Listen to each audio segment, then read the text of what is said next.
இன்றைய நாளுக்கான கர்த்தர் தந்த பைபிள் வசனம்: யேசபேலே, கர்த்தரை நம்பு, அவரே அவர்களுக்கு துணையும் அவர்களுக்கு கேடகமுமாயிருக்கிறார். சங்கீதம் புத்தகத்தில் இருந்து 115 அதிகாரம் 9 வசனம்.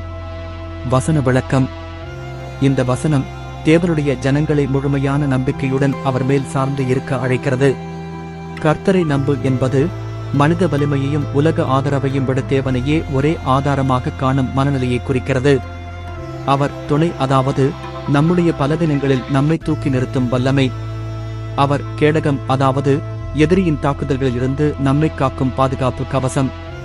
யேசபேல் ஜனங்கள் கடந்த காலத்தில் எத்தனை சோதனைகளை சந்தித்தாலும் கர்த்தர் அவர்களை விட்டு பிரியவில்லை. அதுபோல நாமும் அவர் மேல் நம்பிக்கை வைக்கும் போது நம் வாழ்க்கையின் அனைத்து துறைகளிலும் அவர் நம்மோடு இருப்பார். ஜெபம். கருணையுள்ள தேவனே, நீர் என் துணையும் என் கேடகமுமாக இருக்கிறீர் என்பதற்காக உம்மை புகழ் பாடுகிறேன்.